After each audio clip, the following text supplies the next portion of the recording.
जे परीक्षक आहेत त्यांच्यातर्फे छान अभिनयाचं बक्षीस मिळालंय, त्यासाठी तिला एक जोरदार टाळ्या द्या आधी बरं. आणि ही समायरा आज पण तुमच्या समोर सगळ्यांसमोर छान जाने वाली आहे की नाही समायरा? येस या no? Yes. Yes. Samaira, come on Samaira.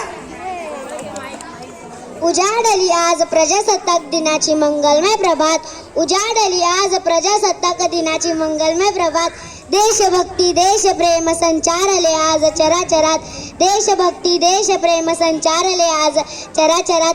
Bharat मातेला वंदन करुनी, भारत मातेला वंदन करुनी करते मी भाषणाला सुरुवात. व्यासपीठावरील उपस्थित प्रमुख पाहुणे, माझे गुरुजन वर्ग आणि बालमित्रांनो, आज फडकत असलेल्या या तिरंग्या झेंड्याला वंदन करून मी माझ्या भाषणाला सुरुवात करत आहे.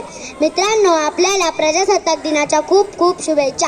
आज 26 जानेवारी म्हणजेच आपला प्रजासत्ताक दिन. हा प्रजासत्ताक दिन 26 जानेवारीलाच का साजरा करतो त्यामागचा इतिहास मी सांगणार आहे. मित्रांनो, आपल्याला 15 ऑगस्ट 1947 रोजी इंग्रजांच्या गुलामगिरीतून स्वतंत्र झाला.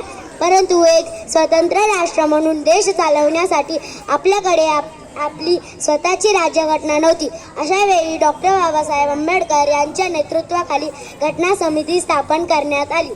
या समितीने 2 वर्षे 11 महिने 18 दिवस अथक परिश्रम करून भारत देशाला स्वतंत्र आणि मजबूत संविधान दिले.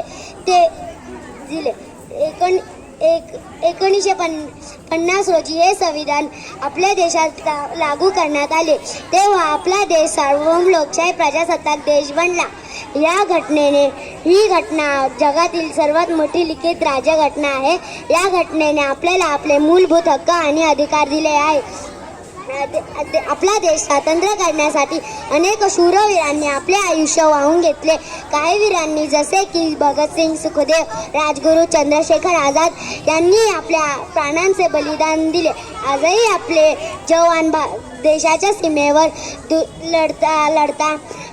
दुश्मनांशी लढता वीरगतीला प्राप्त होतात. अशा शूर जवानांना माझे कोटी कोटी प्रणाम. एवढे बोलून मी माझे 2 शब्द संपविते. जय हिंद, जय महाराष्ट्र.